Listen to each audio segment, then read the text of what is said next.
We are live here, Jesse and I, and we just thought, hey, let's just shoot the crap for a while. And we don't have any agendas tonight. We don't have any craziness going on. We just want to get and we get on here and do what I'm best at, and that's rambling. And so you would agree with that, wouldn't you, Jesse? Oh, hey, you're the expert, sir. You're expert rambler. I think that's on your resume, if I remember correctly.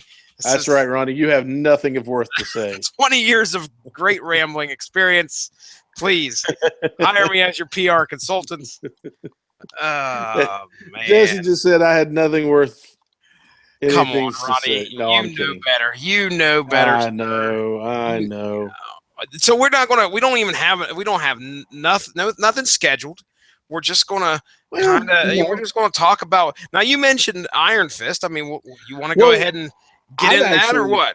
Well, that is a man. You're opening up a can of worms there, man. Because I've got some things to say. I just actually finished the series. I don't know if I got to tell you that or not. No. Yeah, I finished all 13 episodes. I have an insane crush on Colleen Wing.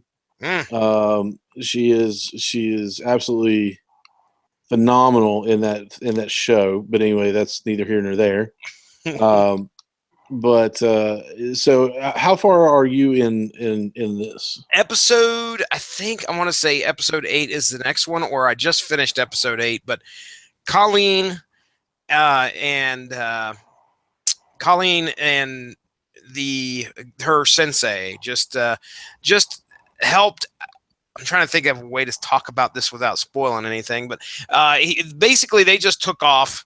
And they are helping. They're helping Danny Rand in some way. At least that's what they make it seem like.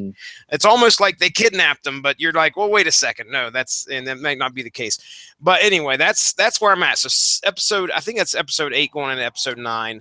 Right. And yeah. This is a show that I've been able to watch with my wife. As a matter of fact, we were planning on getting on here at 9:40 or 9:30, and it was like 10 till 9, maybe quarter till, 20 till, something like that. Anyway, I said, Mindy, look, I might be able to talk Ronnie Adams and let me watch a show with you for a little bit, and then we'll do a podcast. And she's like, well, I want to watch Iron Hand. I said, Iron Hand. I said, baby, Iron Hand's an hour. We're going to have to watch the last episode or the most recent episode of Legion. So, because that's like 10 minutes. That's 10 minutes less. I think it's like 50 minutes. Yeah. Well, anyway, anything you wanted. That's right. She was like, okay, we'll do Legion. Mindy wants to watch Iron Hand. You can. Let's watch Iron Hand. It's like, okay. And she's continued to call it Iron Hand over and over. I love the intro shows up every single time, and it says Iron Fist. But hey, whatever. It's a show that she likes to watch with me, which is actually very cool. That's that one. She really digs that. We've made our way. I think me and her have watched every single Marvel series that's come on Netflix. It's always been me and her usually going through it. So, and I think this might be her favorite so far. She's really seemed invested in this one. That's awesome. Yeah. So what do you think of, you can see what our friends, Mark and everybody else there online is talking about how the critics really crapped all over this show. Oh, there are so. Okay. So Iron Fist, let's talk about this a little bit. Iron Fist is the new Marvel. If you'd have to be living under a rock not to realize that this is the new Marvel property, the new Marvel series. Mm-hmm. And we are a pop culture nerd podcast, so people who listen to us are aware that it is, that's what show it is. So far, we've seen Daredevil, we've seen Jessica Jones, we've seen Luke Cage. They've all been excellent in their own ways. Daredevil just blew everybody out of the water. Let's be honest. People were not expecting this, to be as good as it was. I Yeah. think that's fair to say. So it is.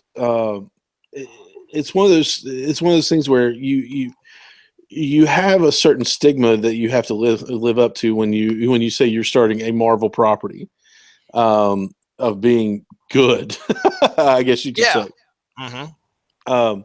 So a lot of people, I think, I'm going to be honest with you. I think a lot of people are just looking for Marvel to fail Yeah. on something, on some level, some way. And this was, this was kind of this is the one that everybody's picking out because it's the one that not many people knew anything about the actual the character. I mean, I hate to say it, but Iron Fist is kind of a um, obscure character to most. Now, to a comic book fan, not so much, but to your average just Marvel movie fan, Marvel's made some it's gained some fandom, um, just to, from Marvel, cinematic alone. Mm-hmm. My mom doesn't read comic books, but she loves those movies. My Yeah. dad would not pick up. He like I've said before, he has supported me in the past of reading comic books and things like that. But I don't think he would ever pick up a comic book and read it. Just because it's a comic book, but it's gained some fans because of that. And like I said, I think people are just looking for Marvel to fail, and where this was the little known character, this was the one that everybody was going to pick on. I really feel that. Mm-hmm. So with that being said, there were some negative, very, very negative reviews that came out before anybody even saw this freaking show. I remember reading, and I'll be the first to say that I don't trust IGN as far as I could throw them with a lot of different things. And I know we're pretty public, and if anybody from IGN hears this, I don't care. I don't really listen to your game reviews that much. I don't listen to your movie reviews that much because there has been more than enough. There have been more than a few games and movies that you all have crapped on that that I've absolutely loved, and there's been and vice versa. Mm-hmm. So what I read with a lot of a lot of the different reviews that were coming out, they had a problem with the character of Danny Rand himself and who was playing him. Danny Rand is a billionaire. Well, his family, he was a rich kid, Yeah. and his family went to was taking a trip to China, if I'm not mistaken. Their plane goes down. And his parents are killed, and it leaves him, stranded on this mountain where he's rescued by some monks, and he's taken to the mystical land of Kunlun. And he's raised there for the next 15 years as a kid, and he's he's taught kung fu. He's become a master of martial arts, and he also has become the immortal weapon, the Iron Fist, and he is sworn to protect Kunlun from anybody coming. He's protected. If the way to Kunlun is open because it exists on in another dimension, on another plane.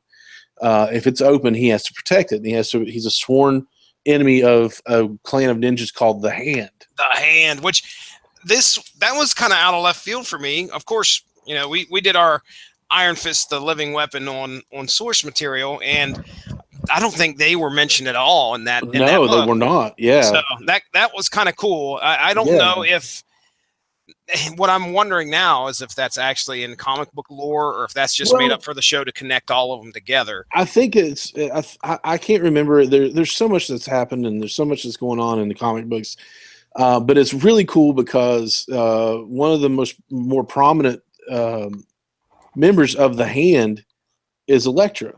Yes, and so we just saw her in Daredevil. So it's coming all together. It's coming together with all these different characters and all these different shows. So it's really neat to see the glue that binds all these characters and these shows together. Hmm. So so we've got the Hand, we've got Danny Rand, who is blonde hair, blue eyed, kid from New York. He After he becomes Iron Fist, the living weapon. He goes back to New York to find out who killed his parents, and seek vengeance or justice or retribution or whatever you want to say. Um, One of the things that came up, that one of the main problems that people had with this was that they did not get an Asian American actor to play Danny Rand. Yeah. Which I understand diversity. I get that. We have a new Hulk. The new Hulk is the totally awesome Hulk in comic books, and he is Korean. So that we had a new Captain. Well, he's still Captain America. We had a Captain America who was African American for a while. He still is Captain America. He's there's two Captain Americas. One of them Steve Rogers, and one of them Sam Wilson, who was known as the Falcon. And there's all kinds of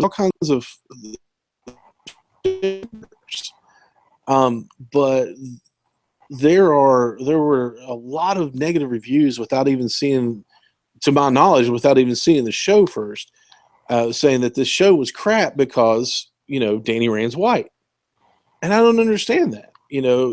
I've watched the show. I watched every episode of it, and I absolutely love the show.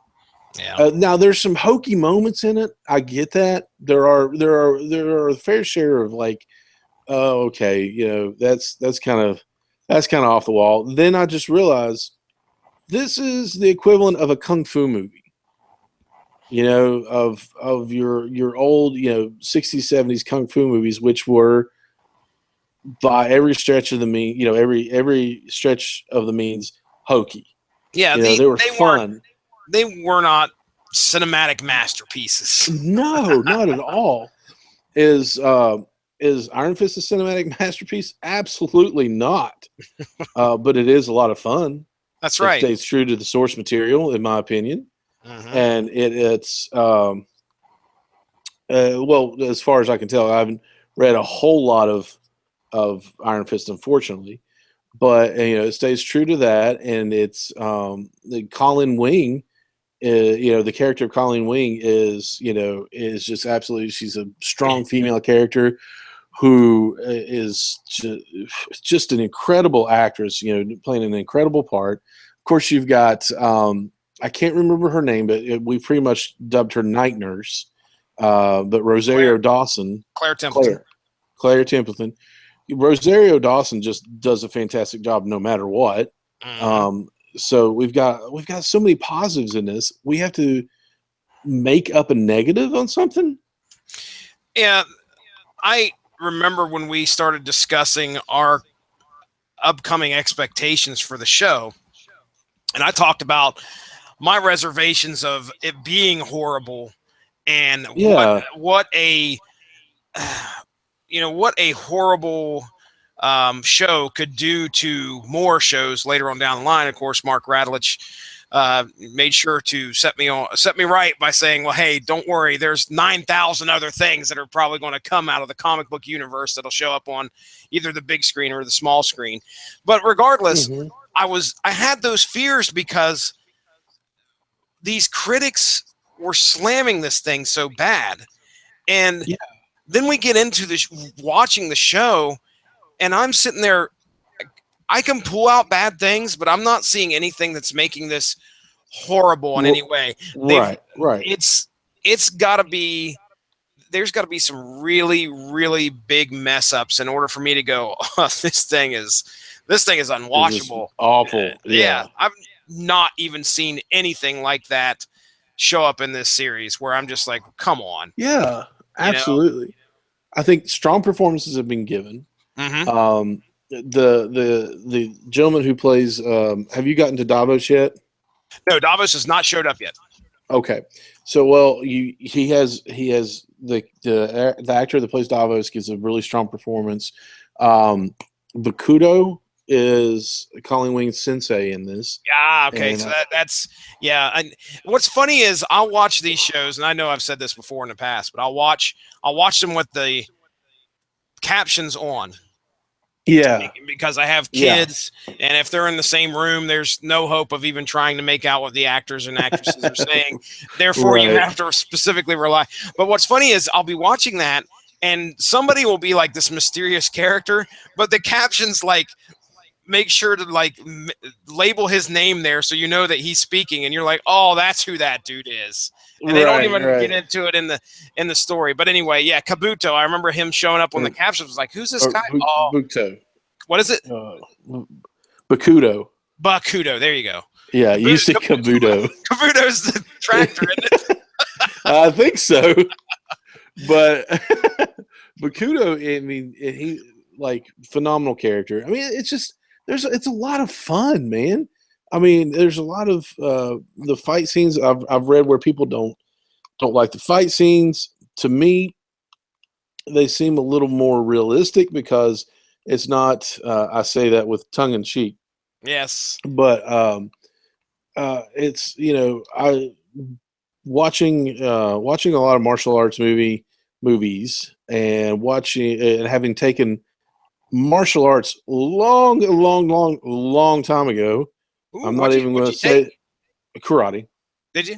Okay, so did Oh I, man. yeah, nice. I made it up to green belt. And I'll Yeah. tell you right now, I took it for 2 years, and it was probably some of the best 2 years of my life, really. I mean, Oh yeah, I man. learned so much. Probably, I hope someday to get my son into something like that because he needs discipline. And I went there with my Yeah. two best friends, and I was like, man, what am I getting myself into? And really, I enjoyed it. We had a great Sensei Scott, who Hmm. it was combat karate, so it was more about self defense, and that was really Yeah. the focus on it. But yeah, I made my way up to green belt. I watched my buddies get up to blue, and then guess what? We got jobs, and life happened, and mommy and daddy weren't paying for it anymore, so Right. Yeah. we had to get out of Yeah. that. But anyway, by the My way, sensei moved. just real quick, Kabuto, Yeah. But, that's a Pokemon. My bad. yeah. Okay. There we go. All right, go ahead. Sorry. That makes sense. No. No. My sensei moved away, which is why I couldn't continue on. I mean, I could have gone somewhere else, but it just once you get used to somebody, you're kind of like, man, you're not my teacher. So, which was lame to do, but that's kind of why I got out of it. We really, really, really liked him. So I mean, you're not always going to be like flying through the air, Bruce Lee style, or well, even Bruce Lee, even his movies could be considered. A lot of people would consider them boring today because you're used to the Jackie Chan fights, you're used to the of flip flop flying everywhere, and which I get, which are a lot of fun. But this is like these to me, these fight scenes flow, and what they do make a lot of sense, to incapacitate your um, Opponent. your opponent. Yeah, thank you. My I got goodness, your what is back. wrong with me tonight? Thank you. To incapacitate your opponent before before he kills you. So I get what they're trying to do with some of it. At least I think that's what they're trying to do. But that was the major complaint, that the casting of Danny Rand.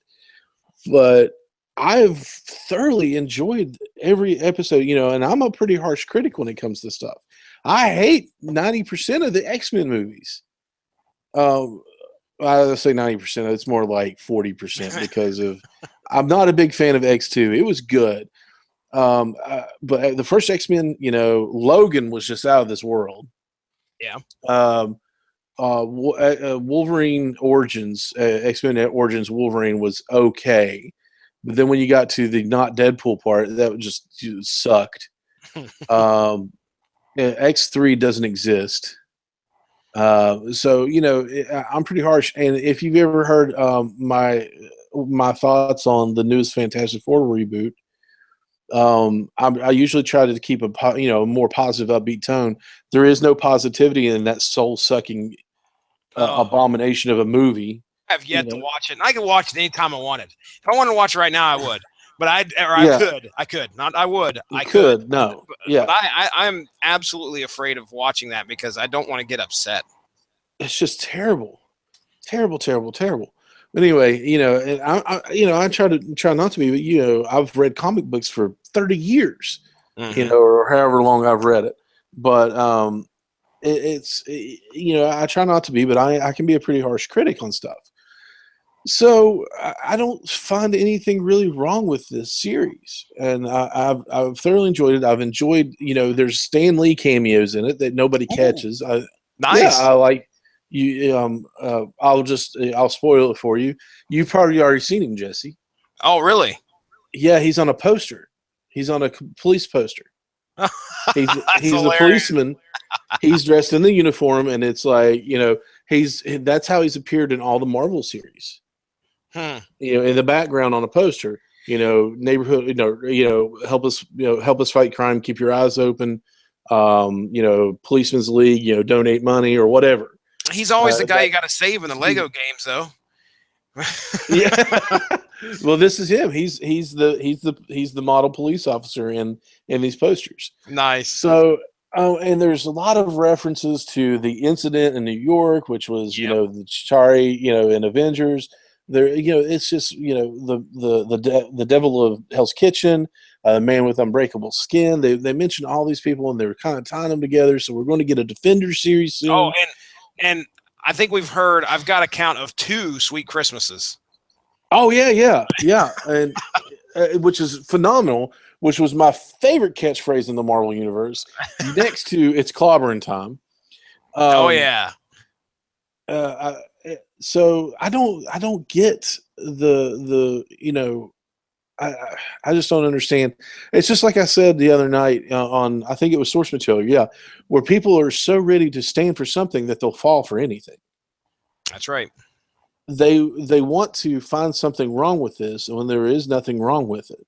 They, in my opinion, it's just part of his backstory. If you're so against a billionaire Caucasian man being a ninja or being a martial arts master, then go after Batman too. Oh, you That's didn't right. think of that, did you? Mm-hmm. Go after Batman. Go after Tony Stark. Go after all these heroes that you think, that you don't think twice about. But you know, I as you can tell, this really aggravates me because I found an article the other day. I think it was on AMP or something. I was just going through reading some news that said literally why the creators of Iron Fist are racist pieces of crap or trash. Oh wow. I'm like, whoa. You cannot. I mean, you can because it's your opinion, and it was labeled as opinion in the article, but I can't find it anymore. So apparently, they've taken it down. I mean, you can't. Man, I'm trying my hardest not just to go off on a rant and then receive letters or emails or anything.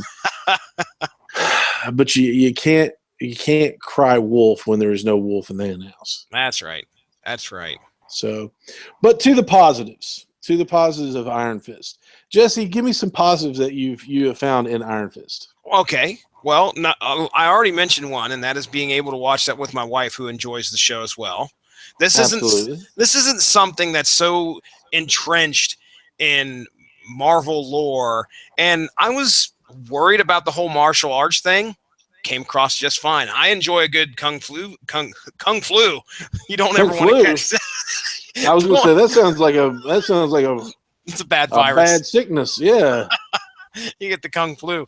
And then I'm always up for a good kung fu movie, but my wife, Yeah. I don't know. I'm kind of on the fence, but there's enough of the other stuff in this show that keeps her interested. So that's easy positive number one. Number two, I think that I enjoy the story in itself, being this guy who comes back from being out of New York for 15 years and Oh coming back yeah. and trying to reacclimate himself. And there's a lot of, pretty humorous stuff that happens because, he's not exactly, street level material here when he first shows up. I mean, he can whoop your butt, but for Pete's sake, he's street smarts. You're not going to catch those too much in the alternate dimension paradise of Kunlun. So, Right. but I enjoy Danny Rand as a character, even though we really kind of tore him apart. Or I should say Danny Rand, the guy who's playing Danny Rand. We tore Finn we tore Jones. Yeah. we tore him apart on source material for the comments he made about Trump apparently having having an Oh influence. my But gosh. don't get Ronnie started. But regardless, I've enjoyed the way he's portrayed him. I'm trying to think like the best character, and I know you said Colleen Wing, so maybe I can't use Colleen. You use whoever you want. I'm trying to think if I was really on the fence with the guy that played I can't remember the character's name, but what's the young kid that was the CEO of the company of Rand Incorporated, and he's a real jerk all the time, and he's addicted. Ward. Ward. I didn't know I didn't think I would like that guy at first. I didn't like him, the actor that played him. I thought, boy, he really rubbed me the wrong way in the beginning. But then he started to develop. They did a good job of developing the character where we're at right now. They really did. So I think character development, in my opinion, was probably one of the strong suits, especially with that character there. Take a character that I really didn't like and make me actually, be invested in this guy. Just wait. I can't wait, man. So let's see what else is good in there. I mean, you don't get an overabundance of the power, which is, I think, the powers, which is important. Because he can't use this thing all the time. It's not like this man just runs around and punching things left and right with his glowing fist. It's it's a way of giving somebody a power with a very what's the word, like not, he's kind of hamstrung by that large limitation. There you go, a limitation to using it. But hey, he's trained for 10 or 15 years there in Kunlun, and he is a martial arts master. So it's cool to see the fights. Anybody can do that, man. Anybody can train and become a good fighter. So that kind of brings it down home for a lot of people. Absolutely. Yeah. But yeah, I'm very pleased with the fact that I've enjoyed this. I mean, when we talked Luke Cage, I said that Luke Cage was probably the worst of the Marvel series that I'd seen so far. And I was really thinking that this would be down there at the bottom and pushing Luke Cage up one, but I don't think so. I've enjoyed this one enough to where I still think Luke Cage is down there for me. And that might be personal opinion because they really did a stylized way of telling that story, similar to kind of like what they did with this. Although this seems a bit more straightforward than Luke Cage and the cultural impact that all that had. This one seems more, it just seems more straightforward to me. Like they didn't really invest a whole stylized cultural way of telling the story. You just have those elements of that culture in the story itself. So, right. But yeah, I'm digging it. I can't wait to finish it. I cannot wait till these things come together as something. If there's one thing that I wish that these series would do is intermingle some more. I mean, I know you guys are building up to the big climactic Avengers deal where they, we told everybody's story in a movie and now we're going to bring them all together in a big movie. We're going to do something similar with all these characters amongst these street level shows that we're watching, Jessica Jones and Luke Cage and Daredevil. But I would love to see more of the characters just kind of, the Punisher's in here for an episode. Yeah. I Some wonder. one shots I wonder if in comic book speak. exactly. I wonder if the the producers or showrunners of the show are just like, no, we want this to be mainly focused on Iron Fist, Danny Rand, and the characters that he mainly interacts with. It would be in his book, and then we turn him loose. So if that's the case, then I understand that, because now we have a better knowledge base of who all these characters are. But I hate to say it, but Ward's probably not going to be in any way, shape, or form in the Defender series. So all these ancillary characters that we're Probably getting not. used to, Yeah.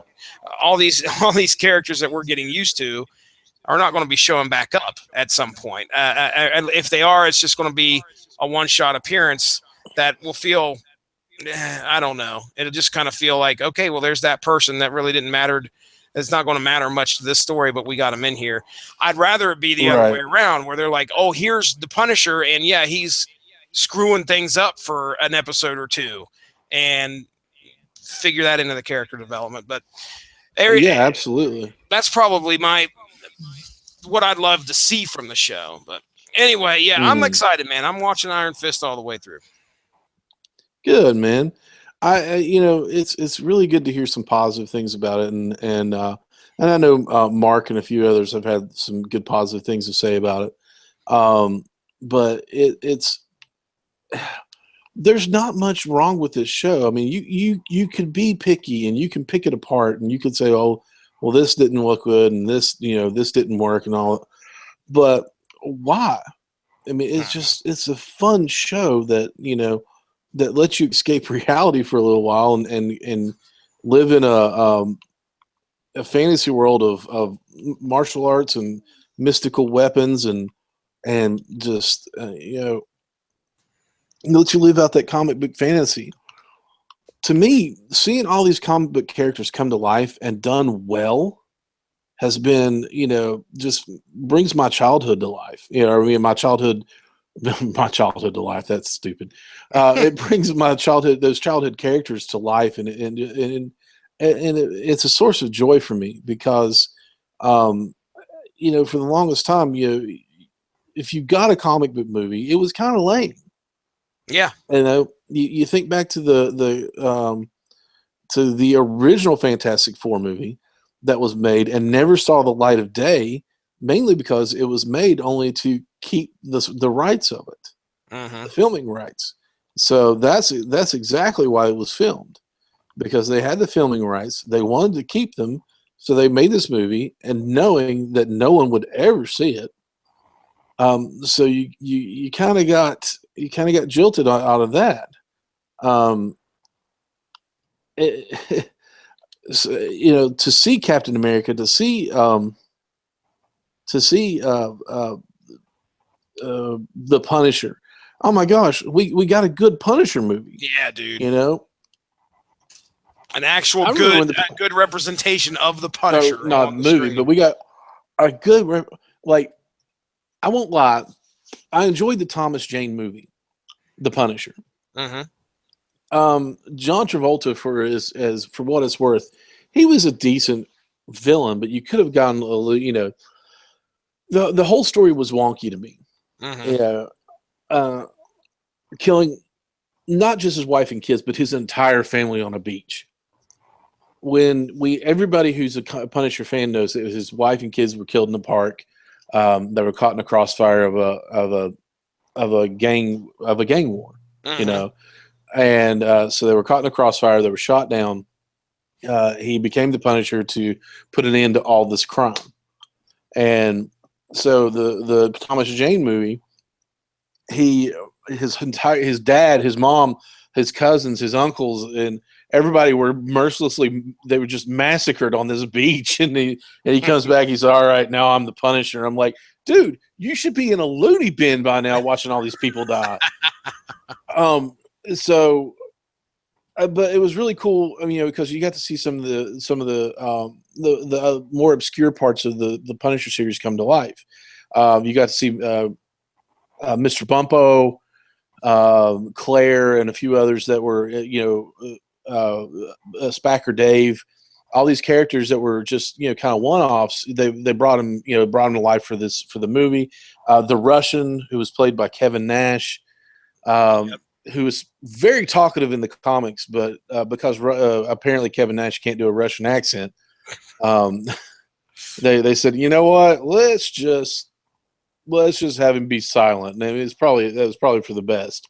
But no offense against Kevin Nash, he did a great job as being the Russian. But a little tidbit about that: he actually got stabbed in filming the movie. I remember hearing about that. Yeah. So, and he didn't complain. He wanted to finish. He's like, well, I don't want to lose this part, so I better not tell them that I was stabbed. What the heck? But so it was okay. And I remember when the first Punisher movie came out with Dolph Lundgren, we won't even talk about that because it was Dolph Lundgren. It's been so long since I've watched that.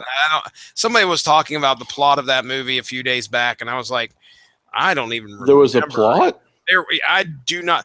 Somebody had said if he would have just wore the skull on his shirt. And I was like, I don't even remember that being a thing. I don't remember that at all. It's been so long since I've seen that. I can't believe that I would have probably had the same gripe had I watched it and remembered it, but shoot. Yeah, I don't remember that either, to be honest with you. But I mean, I like Dolph Lundgren, especially in like the Expendables, and I've watched a few of his more B related movies, I guess you could say, and had fun with those. But it was just not a good movie, and so it wasn't a fair representation of that character. The closest, in my opinion, that we've ever got was Ray Stevenson in Punisher Warzone. I am now, as a matter of fact, I am looking up. We did this. I can't believe we did this in October. There's no way. Well, that was around Halloween. Anyway, I went over to Kapow and we rated the top. I hung out with the guys on the Kapow podcast and we rated the top 52 comic book movies. And I was just curious as to where I put Punisher was it Punisher Warzone? What was it called? The one Punisher Warzone. Was it Warzone? Okay, because I had the Punisher 2. That's basically what it was. Yeah. Okay, so I had basically what it was. I had Punisher 2 ranked 24th, and Thomas Jane Punisher was, man, it had to have been just around there. No, I guess I had it higher. I thought I would have had Punisher 2 higher than that. I had Punisher 2 at 24 and the Thomas Jane at the Thomas Jane one at 11, which I disagree with that. I'm going to go back and slap myself. I don't know, dude. No. You know what? That is incorrect. What is going on here is it the other way around? No, he has them listed by date. And of course, the Thomas Jane one came out. Oh, okay. So I'm gonna find my ranking. For Warzone, yeah, it came out 4 years later. I've got the ranking. I know I've got it saved here. So let me see if I can pull this up and take a look. This was November 2nd. Here we go. All right, Jesse's rank for the Punisher 2 was 26th this is out of 52 movies. Regular Punisher 37. So I had the Thomas Jane Punisher down at number 37, way 13 spots lower than our Warzone. So I liked Warzone. As if you couldn't tell, that's the point I'm trying to make, is that I remember watching that one and the brutality it made me smile. I mean, I was like, this is Punisher. This is what I needed. And people crap all over that one. And for some reason, I dug it. And I mean, this is one I watched on a freaking, I don't know, it was like a 16-inch computer screen. So it's not like I had a home theater system and a DVD to watch this on. I was making my way through. I still enjoyed it, even with the limitations that I had. So I liked it. Yeah. That's a Well, tangent. That's what we call a tangent, Ronnie. and I'm okay with that. That's all right. It was. I mean, it was. It was what it was. It was a Punisher movie. It was brutal. It was him taking on the world. You know, taking on the mafia. It did what it was supposed to do. So that's why I enjoyed it. But it's I forgot where we were going with all this. See, But derailed. yeah, that's all right. I mean, this is a bullcrap episode where we didn't have any, we really didn't have any Well, agendas or anything. We're talking about watching our characters come to life on the screen. Oh yeah, so we haven't had fair representation of all these characters. When the Tobey Maguire Spider-Man hit, there was some obvious craziness. The organic web shooters. There was just different things with that. That it was just like, I don't think I like that very much, but I'll allow it because this is actually a pretty good. It's a good movie. Yes, it's a decent movie that we haven't had the opportunity to really see Spider-Man on the big screen and actually and make us happy. Make a decent movie. The Spider-Man 2 came out, and you got to see Doc Ock on the big screen. Mm-hmm. And I thought Alfred Molina did a phenomenal job as Doc Ock. Mm-hmm. I thought he did great, and so we had that, and it was it was still pretty good. And then Spider-Man 3 came out and ruined everything. But emo Spider-Man. You did hear that they're going to have a Venom movie. At least that's been pitched, right? I'm fairly certain. Yeah, I think it's at least Sony is really pushing for a Venom movie here coming soon. Let me take a look. Hopefully, it'll be a reboot. I'm certain that it's got to be. Could Sony's Venom movie tie into the Marvel Cinematic Universe? One could hope. The guys that were, I want to throw this theory out here. I don't know.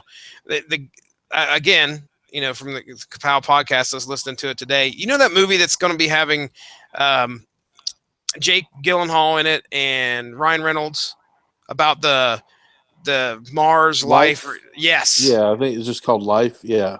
Okay. Now imagine this. You've seen the trailer for it, right? Yes. Okay. Now start thinking about the symbiote. Yeah. Okay. And that's what you see on the screen is this nasty oil looking stuff fly. So people are like, I guess there was a rumor that was they were saying this is going to be a prequel to the Venom movie. But yes, be prepared, man. Sony is planning on trying to do a Venom movie. Well, I'm down because listen, if they get together with Marvel like they're doing with the Spider-Man reboot, then I'm all about it because like I said, we didn't really have a fair representation of these characters until Spider-Man came around, and then it was a pretty good representation. Yeah, they did good. Tobey Maguire did good. There were some things in it that were like, but then Marvel says, you know what? Screw this. We're doing it on our own. Mm-hmm. And then it just started blowing everybody out of the water. And they've constantly hit home runs with everything they've done.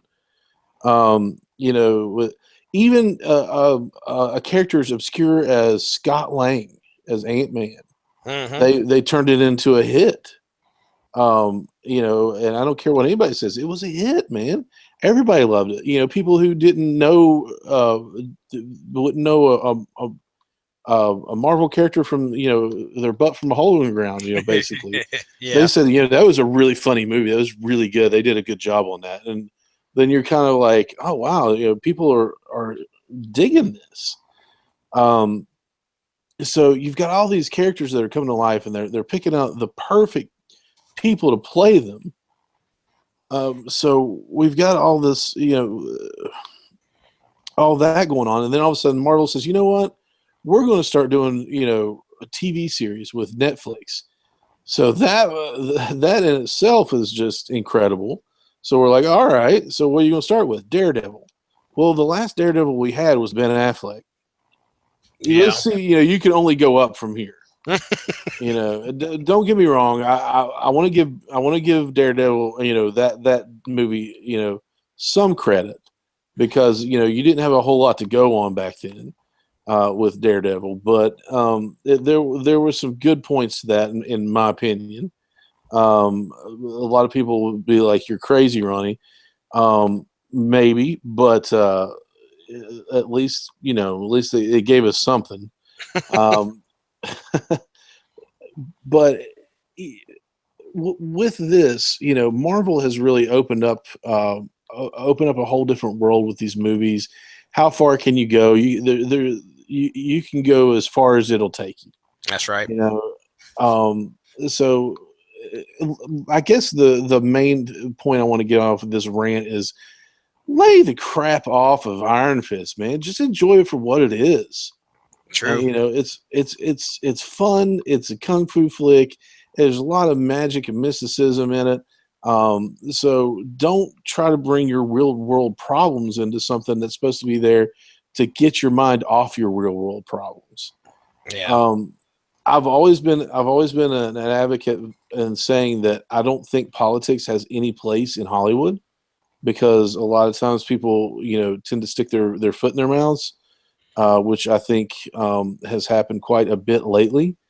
We've had, such a controversial year with politics.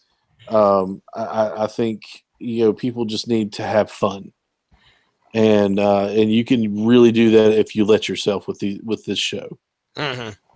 I agree, 100%. I hope people do not listen to the critics and give this thing a shot. That's what needs to be done. That is what needs to be done. Well, so I guess we kind of did have an agenda in talking about Iron Fist, but yeah, we got a story to tell. We're going to tell the story. We done told the story. Absolutely. Hey. By the way, we did have a person in the chat. I always forget to go to check out the chats. We have a person. We had a person in the chat. Oh. Yeah, the way you do it. Okay, okay. Anybody out there has a podcast? Here you go. We've just recently figured this out. If you do it the same way we do it, off the cuff. Yeah. I think I'll go ahead and start this now, kind of deal. When you get out of, you actually have to pull up the episode via the YouTube player. So like you're going to go watch it yourself, and then it actually has a live chat on the side. So anyway, Remy was listening there. I don't think he's listening anymore because I've typed a few things and he hasn't come back in. But regardless, Remy. Well, he said he had a podcast to edit, and I was like, well, yeah. Remy, love us.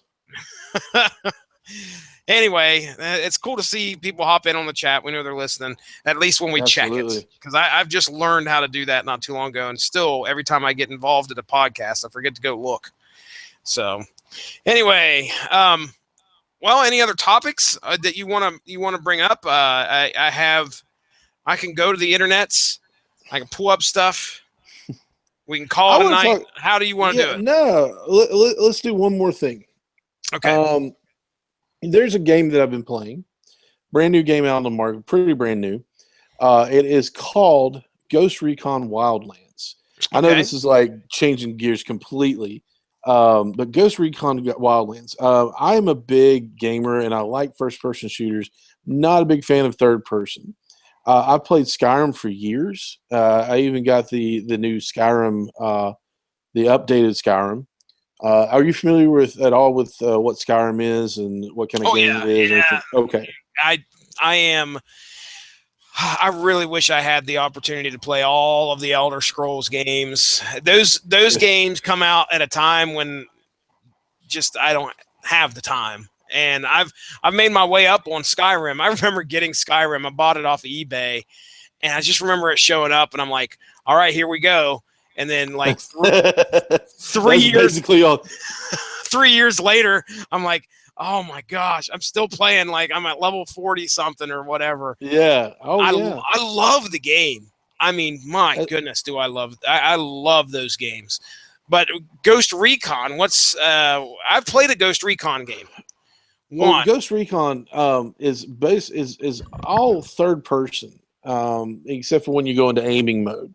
But your past Ghost Recons have been third person shooters. Mm-hmm. And when I mean third person, you actually are standing on the outside looking over your character's shoulder. So I'm a big first person shooter guy. Even when I'm playing Skyrim, what I was saying is you have a choice of first or second, first or third player or person. So I always pick first person, and I'm traveling along, and I have to see it in front of me to really get into it. That's just a little I guess you could say what's the word I'm looking Preference? for? Preference, but I was gonna say a little yeah, we'll just go with preference because apparently I'm gone insane tonight. Words. Don't know what I'm saying. Words are hard. Fail me, sir. Yeah. So my preference has always been first person. Well, Ghost Recon is a third person shooter, and I was like, yeah, we'll give it a shot. So if you've ever played, these sandbox games like Grand Theft Auto or Red Dead, Grand Theft Auto 5, Red Dead Redemption, Skyrim, basically, Watch Dogs and Watch Dogs 2, and the latest one from Tom Clancy was The Division. So you've got a lot of these sandbox games that allow you to go all over creation and get into these adventures and do these missions and side missions and all this other stuff. So that's what Ghost Recon is. Ghost Recon Wildlands is you're part of CIA. You run a 4-man group, and you go into Bolivia to fight the drug cartels. And so you go in and you run all these missions, just to find out who the head of the cartel is and what what they're up to, and you find out they're smuggling drugs through energy drinks, in some parts of it. And there's another guy that the cartel hires to get rid of their dead bodies for them, but he's got the mind of a child. And that's why they hired him, because he's got the mind of a child, so he'll just follow orders and not question them. So he dumps all these bodies into a barrel, and he pours lye on them, and they dissolve. So they call him the stew maker. Ew. Yeah, exactly. Big old stinky stew. Big old stinky stew. But and it's just this intricate storyline where you have these characters that are coming to life. This game. I'm a big military game fan anyway. Call of Duty, Battlefield. The latest, one of the latest games that I could not put down was Battlefield 1. Yeah. Just some craziness going on with these games. This game blew me away. I put it in. I was like waiting for it to download. The sheer size of the map is just. I've never played, other than Skyrim. I've never played a game with a map this big. Wow. Yeah.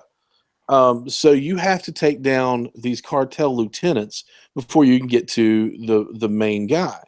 So before you get to the cartel lieutenant, you have to take down their entire, infrastructure of all these people that that are underneath them. So I believe I've taken down 10 people so far, and have yet to take down one of the main guys to get to the big guy. And I have 15 Ryback? more to go. And not Ryback. Nobody wants Ryback. Ryback doesn't want Ryback. But take him out. Yeah, I've fought 10 different people on this game, and I have 15 more to go. Wow. And that makes me giddy, because I enjoy a game that has replayability, that'll keep me busy, and this game has it all. It's crazy. Do you complete a lot of things? Or are you just casual kind of? Okay, I'll play it. It depends on the game. Okay. It solely depends on the game. Battlefield 1. I know you Battlefield said you 1 completed it twice. Okay. Oh wow. Okay. Yeah, I mean, sometimes your internet's down and you need something to do. The storyline in Battlefield One isn't huge. It's still a good storyline, but it's not a big, it's not a long story. Hmm. So that's not a complaint, because Battlefield, they know they know what side their bread is buttered. Yeah. What side their bread is buttered on. Hmm. So there's a lot of online gaming going on with Battlefield. So they just kind of put their money into. It felt like they put their money into the online experience, which is great. And that's what I do. I get on Battlefield. I'm like, hey, dude, you want to play Battlefield tonight? And they're like, yeah. So you get on there and you join team and you fight the other team, and you have fun, you laugh. Hmm. Well, there's a big, with Ghost Recon Wildlands, there's a big online experience with this as well. And in fact, you can't play it unless you're online, to my knowledge. So they want you to compete with your friends, or play with your friends, not compete against them. They want the 4-man team to be you and 3 other friends, which I'm playing. I've played a lot of it by myself, which you have AI being your other 3 members of your team. Sometimes I prefer that, because my friends tend to get me in trouble when these play these, trying to complete these missions, just just being silly. Hmm. So let me put it this way: you can do a 3-man sync shot. Basically, you hide in the bushes or you hide in the dark, and you see 4 people, 4 cartel sicarios, and so your team gets into position. You point them out 1, 2, 3, and you take the 4th one.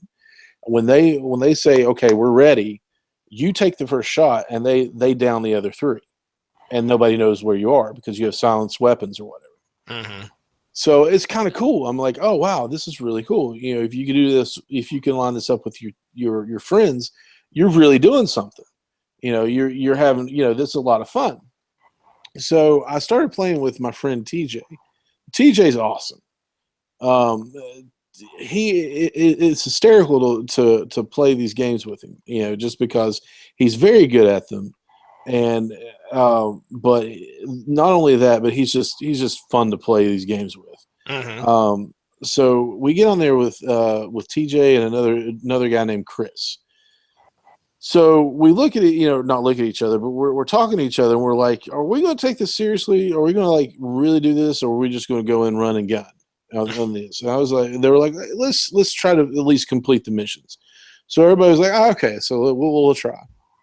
So I think it was Chris and I. We had our characters down on their belly and they're crawling, and they're doing their thing, and we come up. We got our silenced weapons, and we're checking everything out, and we spot out 3 or 4 guys, and it's this military presence that's in Bolivia that you also have to dodge. Not just the drug runners. You have to dodge this military presence as well. Hmm. So it's this big compound. So we're supposed to go in and steal this file and leave. And so we're running up. I was like, all right, so there's one guy and there's another guy. And Chris is like, yeah, I've got 2 over here. And we're lighting up, and they light up purple, whereas the Sicarios light up orange. So there's like, a lot of purple presence, where we are. And we're like, so what's our next move? And we're like, where's TJ? TJ, what are you doing, man? And all of a sudden, in a Leroy Jenkins moment, Oh no. we're on the ground, and you just hear TJ laughing, and he lets out a yeehaw or something, and he flies by us on a dirt bike. He found a dirt bike somewhere on the map, and he flies by us, and he just drives right into the center of everything, and then the whole compound just glows purple, Oh and you no. just hear guns and explosions, and TJ goes, I'm down. We're like, yeah, no No, kidding. no kidding. And then they bring out a tank, like this armored personnel vehicle or whatever, and it's got a turret on it, and it's shooting explosive shells at us. We're like, dude, what happened? We're going to take this serious. and we're crying laughing because it's just we're laying here and we're just like, yeah. So there's, we're not whispering, of course. We're like, yeah, two guys here. What's going on? Hey, where's TJ? Whoa, and there he goes in. We're like, okay, there's TJ. So Nice. there's that element. There's the element of actually teamwork. There's the element of it just being a phenomenal game. Whenever you go into aiming mode, it goes into first person. So if you take aim on somebody down the sights, it's a first person shooter as well. Okay. You have to find these things called Kingslayer files, which gives you more information on the people you're hunting in this section of the map. You can do 2 or 3 missions in one map and skip over and do 2 or 3 missions in the other. It's just this open map. It's just to me, it wasn't anything I was expecting. It's just a phenomenal game. So if you have a chance to play it, I really recommend Ghost Recon Wildlands. It has been such a fun game. It's given me, since I've got it, I had to make myself stop, picking up the controller as soon as I got home from work. As soon as I got in, I have to stop myself. I want to play this game. So, I spent some time with my dog, because I don't want to neglect him over a video game and everything. And by 10 o'clock rolls around, I'm like, I'm really itching to play this game, and there's something wrong with me. It is that good of a game, in my opinion. That's good. So, That's the kind of games that, when you want to play them and they're on your mind, you're like, man, I cannot wait to get home and give this a shot. absolutely. Those are the good ones, dude. Those are the good ones. I would imagine here in about a year or so, I'll actually own my first Xbox One. It's on the agenda, but I cannot even fathom what the games are going to be like and how fun it's going to be. I know. I remember, first, speaking of first person shooters, I turned Caleb loose on Call of Duty, and when he was like 3. Did you? Well, when he was 3. And Oh, I put him online. I was like, here you go. Don't put that. Let's not listen to the people cussing you. So we'll kind of mute that. But yeah. I'll never forget, man. Like, the kid pulled off 3 kills in a row at 3 years old, and I was like, of course, it wasn't just like here's the controller, go for it, and he did that. It took him a while to get there, but Right. I watched the kid. It's amazing at how young these kids could pick stuff up like that and just be like, oh man, here you go. Here's my care package, Dad. What do I do now? Well, don't get. I don't know. I've never made it this far. Yeah. Well, I don't understand what's going on here, Caleb. But yeah, man, I used to love playing first person shooters. We used to have, when I first got my Xbox, man, it was everybody that I worked with from the arcade. Even though we were all working at separate jobs, we all decided, okay, well, hey, let's get together and we'll play Modern Warfare. And, we just sit there and play for like hours on end at the end of the night. And we probably did that for like, I don't know, a good year or so. And then everybody started getting different games, and then you got to have the other game that the other guys got in order to play, and it was kind of hard to wrangle all that. But somehow we all ended up with Modern Warfare 2, and there were some interesting games that were played. You talk about the guy whizzing by on the bike. I can remember playing, I think it was just Call of Duty 2, and Decker was telling me that people were flying on horses. Somebody had hacked the game or done something crazy. There was either a hack or a glitch or something. And if you remember Call of Duty 2, I don't know if you've played that or not. But that all takes place back in like World War I or World War II, one or the other. World War II, I think. Is it 2? Okay. So either way, you didn't have vehicles. You didn't have this, you didn't have that. But then all of a sudden people are watching, people are sitting there playing, and a guy flies by on a flying horse. Something's up. This is happening. It was happening in that game. I remember Decker saying, I don't know what happened today, but we were sitting here playing, and there were people flying by. And anyway, I miss those days. I'm glad you have the opportunity to continue to use your Xbox One to play those awesome games that they have out there. So I'll definitely keep this one in mind. Like I said, I had one Ghost Recon game that came with the Xbox that I bought secondhand. The guy just gave it to me, and I can't remember which one it is. Oh, jeez. Yeah, I'm at a loss to say what it was, but anyway, was there just a Tom Clancy's Ghost Recon? Yes, it might. I think there was. Yeah, absolutely. I'm gonna pull it up and I'll tell you which one it is. But yeah, I Oh, liked there's it. a mess of them. Yeah. I liked it. Oh, I not. It's. Oh, I'm sorry. no, go ahead, dude. Go ahead. Awkward. It's one of those things where huh. What? Sorry, I pulled up something here and it would just I heard some very ominous music come on, so it was the website, so that was kind of terrifying. But I digress. So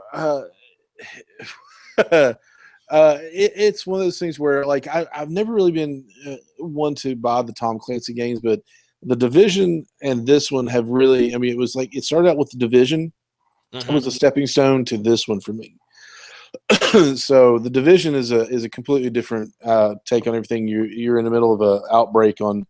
I'm not even sure what it's like a disease or something in the middle of New York, and you're part of this like kind of like the Minutemen, a secret division of the military where you live your life, but if something like a cataclysmic event happens, you're called into action.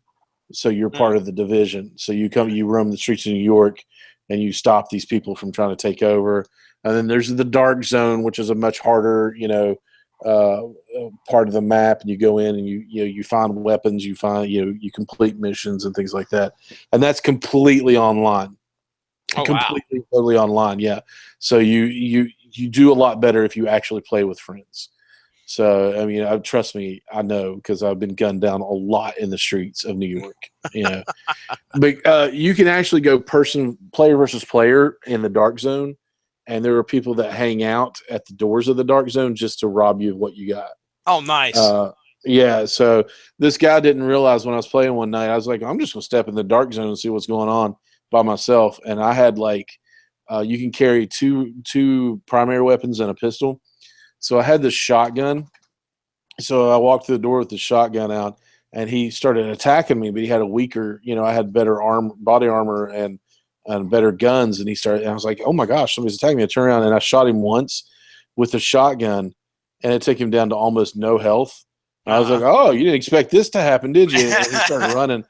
So I shot him again, and I just took all his stuff, and he sent me a message saying, you jerk. And I'm like, you're the one hiding, shooting people. Yeah, no kidding. Yeah. So, but these games, are a lot of fun when you get, especially when you play with friends and, laugh and crack up and carry on. Kind of reminds me of playing GoldenEye back in the day. Oh, I never had the opportunity to do that a whole lot when I was. I didn't play it a whole lot, but yeah. Well, Golden Age Dave was the guy he was the guy that brought in the 64 to the college. When I was going to OU, yeah. There was one, Golden Age Dave was lucky enough to have the 64. And of course, when he got it, he only had one controller, but we remedied that pretty quickly. However, GoldenEye was not one that we really played a whole lot. It was all about Mario Kart or Mario Kart. Boy, I wish I could tell you the amount of games that we played on Mario Kart or WWF. No Mercy. No Mercy. Yes. Mm-hmm. No Mercy. But we didn't really get into the first-person shooters too much. And boy, things were different back then. All on one TV. You had your four. You had to divide the team. You had to divide the screen up by four because it went up to 4 players, right? Yeah. On GoldenEye. Mm-hmm. You had to divide the screen in 4 different. Yeah. You basically that coined the term screen watching because you could tell where your friends were by looking at their screen. Yeah. That is right. So I've always had a thing for military games and movies and things like that.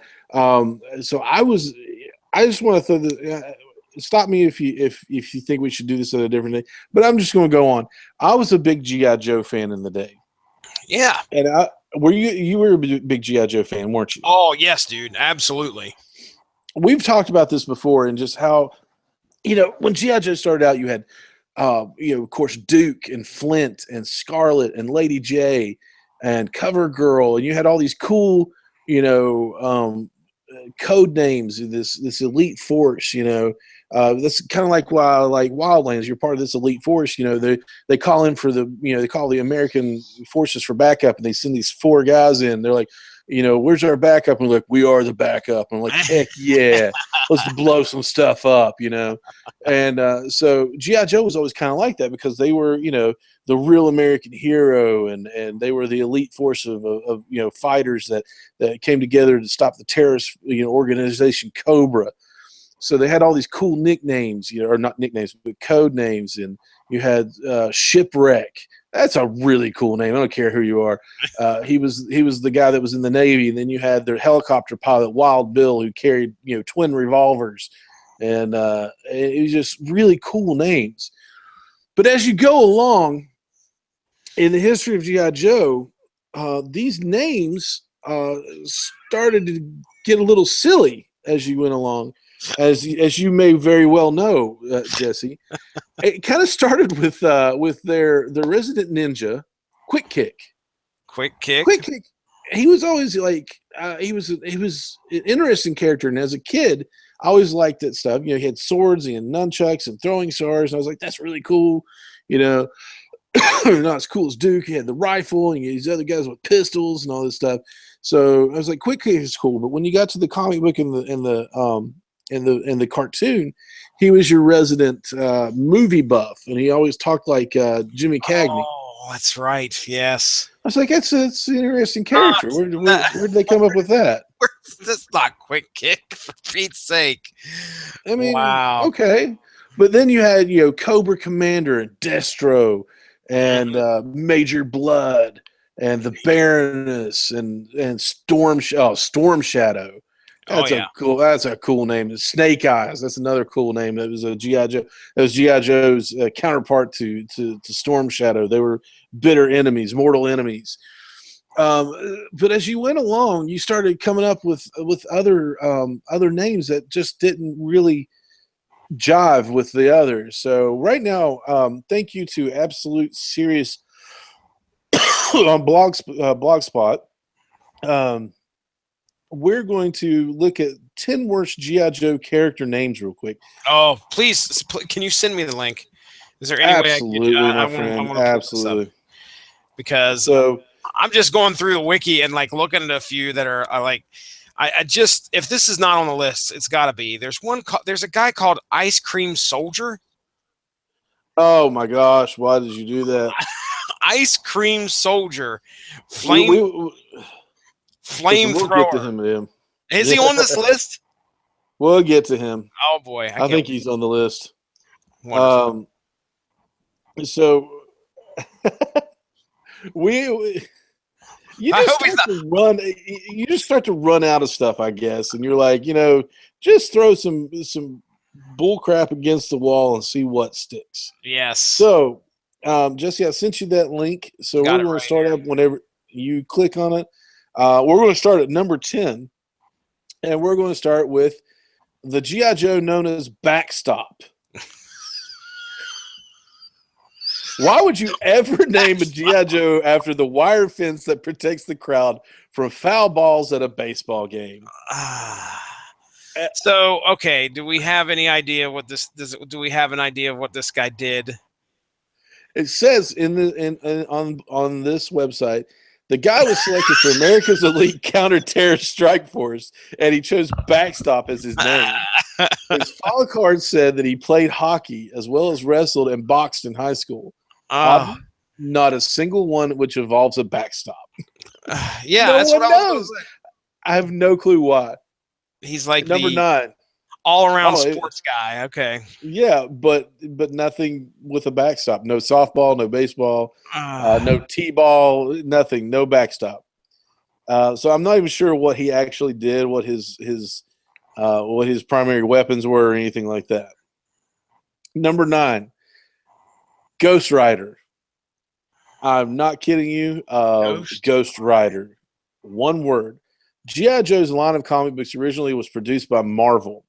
Guess what other comic Marvel produces? Yeah, that's right. Ghost Rider. And then jeez. There's nothing that looks like, there's not a single thing on this figure that makes me go, oh yeah, I can see the correlation here. Nope. Right. Nope. All right, and number 8. This one cracks me up. Dice. Ooh. Dice is his name, D-I-C-E. Like Andrew Dice Clay, but that's not where they got it. Dice was one half of a pair of Cobra Ninjas. The other one was named Slice. Dice and Slice. That's right. Slice and Dice. Now, Slice gets to slide because his characters fought with katanas. So he might actually, slice things. Dice, however, had bow staff skills. He wasn't dicing crap. It's a cool looking figure too. I wonder if this was in the line. See, I still got a bunch of them upstairs. And I know they did a line of ninjas. I'm trying to see if this came out in the line. The Ninja Force or whatever. Yeah, the few ninjas I have this really cool. He looked awesome. I mean, if you look at him, it's kind of I don't know, not effeminate, but I mean, he's got like a hot pink hockey mask, and he's got he's actually one of the few Joes that have hair where he has a ponytail. And I always thought he was the coolest, but they were that Ninja Force because their waist was locked.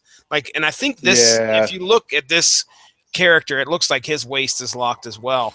But interesting, good old Dice. I don't recall ever seeing that figure, by the way. So that's Dice. Yeah, I don't remember seeing that one. Actually, these first 3 I've never seen before. Now we get to number 7.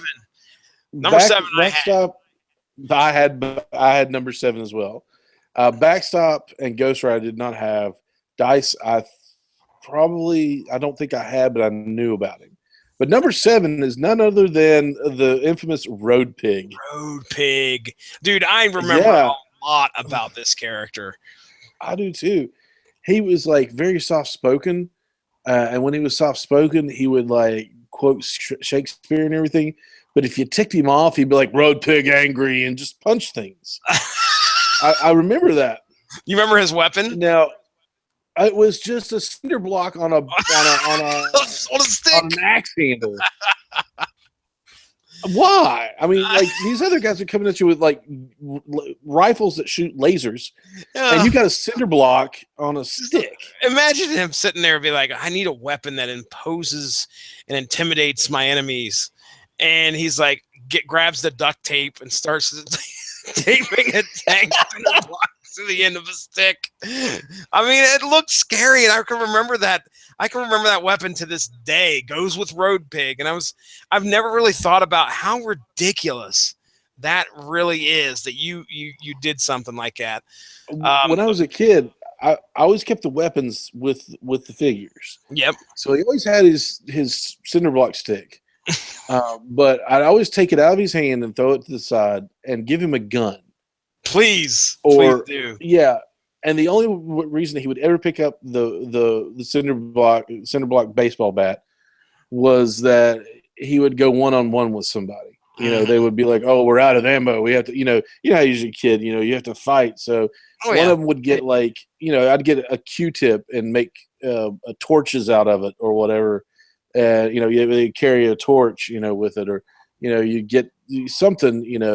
I always remember collecting those toothpicks that were shaped like swords that came in sandwiches. Oh yeah. I know what you're talking about. Fit perfectly. Yeah, they fit perfectly in G.I. Joe's hands. Yeah. So if they went against him, they would have one of those. So I had a whole baggie full of those things, man. My grandmother would save them for me. Let me ask you a question, because on this figure, it takes me back. Did you ever take your G.I. Joes apart and do Frankensteins with them? Create new characters? The only time I ever did that was if they fell apart. Oh, I did that with a lot. And if I remember right, I think I took Road Pig's legs, and I took what was the leader of? Did you leave off that fancy cod piece he has on there? I think it came with it, but I had Globulus's upper torso and all. Oh wow! Yes, Globulus. you know, he was all he was just an upper torso and then the big snake tail. Snake, yeah. Yep. Well, I took him off and gave him Road Pig's legs. Man, I can remember Frankenstein and so many of my GI Joes, and pulled a Little Mermaid with him, didn't you? I should have never done anything with them. I mean, I'm sure they ruined the value. Of course, what happened to your GI Joes? Don't tell me they ended up like the He-Man. No, He-Man is still in the attic. Oh, that's right. Okay, it was Star Wars that got thrown away. That's right. No, everything else from that moment on, from the sheer and utter guilt that was felt from the Star Wars, they let me keep everything else. Like, don't throw away that piece of paper. Anything, don't throw anything away. It'll break his heart. And then, you know, the fallout that came from that years later, you know, they were right. Oh, God. Number 6. It's not just a movie title. It is a G.I. Joe Super Trooper. Oh, this was a send-away, wasn't it? Yeah, I think so. For some reason, I'm thinking it was a send-away. I could be wrong. But I remember how flashy it looks. And I think you had to send away a few things. But Super Trooper sounds like what he did, other than the fact that he looked like Captain Power. He does look like Captain Power. Yep. Well, the one figure of that series that I actually did own was Captain Power.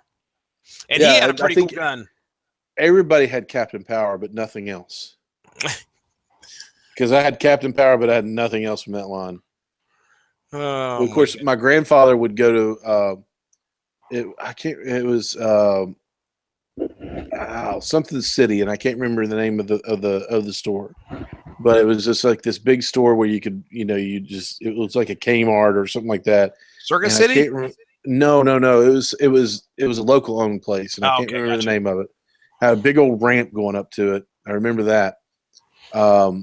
And they tore it down, but he would find random toys in there, and he would, this has a gun, Ronnie might like this, and he would buy it for me. I think that's where I got Captain Power. Number 5, Robo Joe. Robo Joe.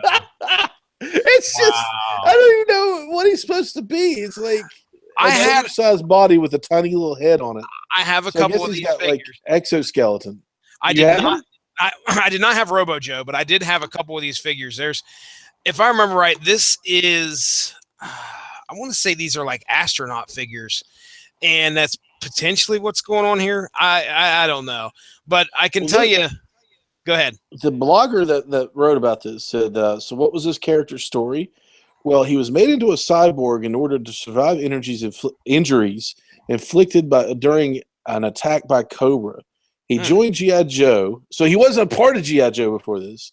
He joined G.I. Joe and picked the most stunningly obvious code name possible, Robo Joe.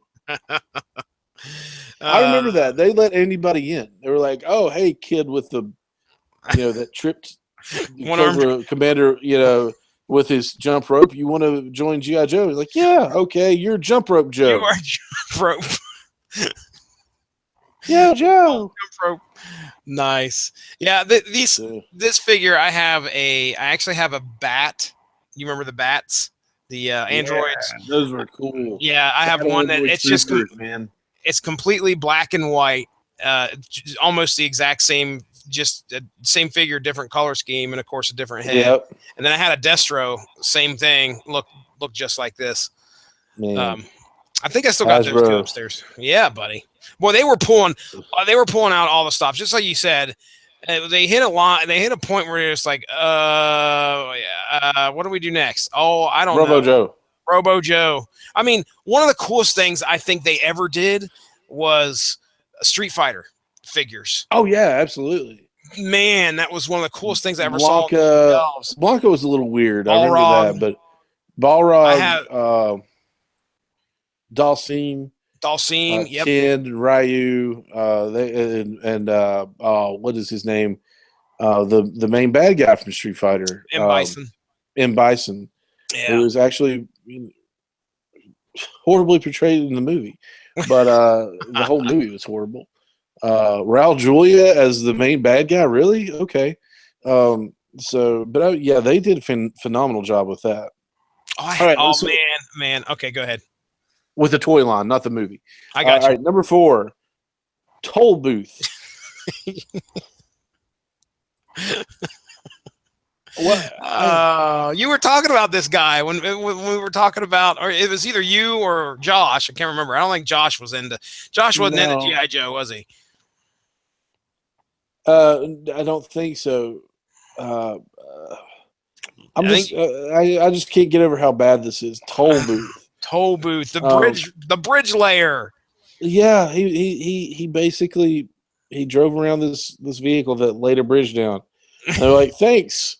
What do we call you?" He's like, "Oh, just call me Toll Booth." And they're like, "All right, Dave, have a good one. We're not calling you that because it's we silly." Ain't calling you that. Oh goodness. So, all right, number 3, my favorite on the list, Captain Gridiron.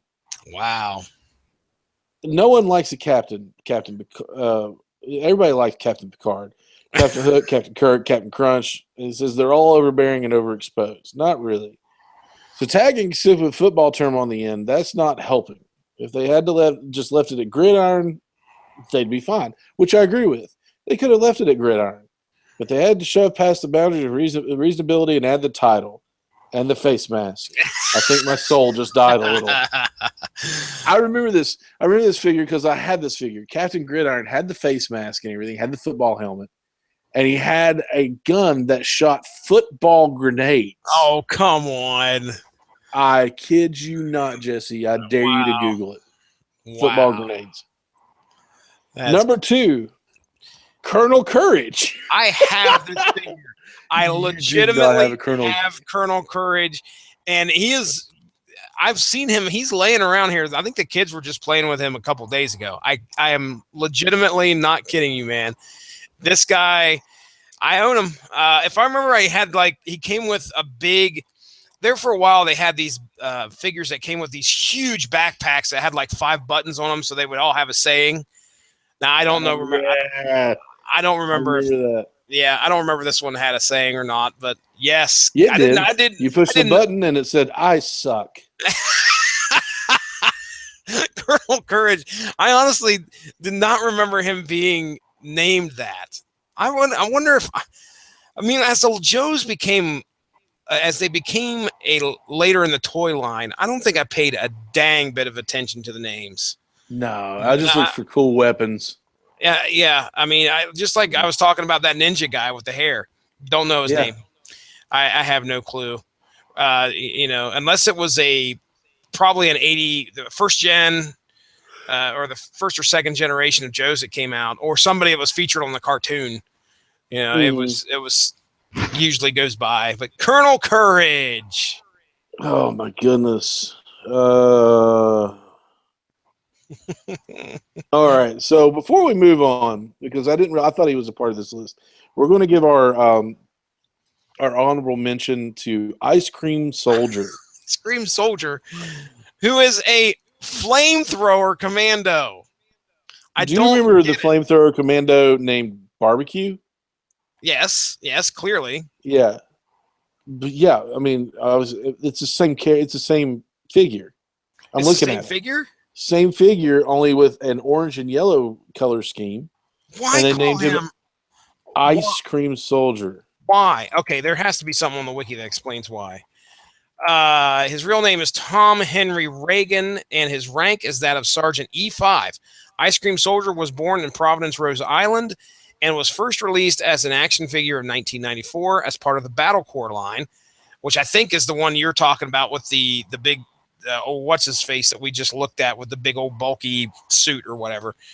The entire mold was reused in 2002 for the Shock Viper figure. His primary military specialty is Fire Operations Expert. His second military specialty is Barbecue Chef.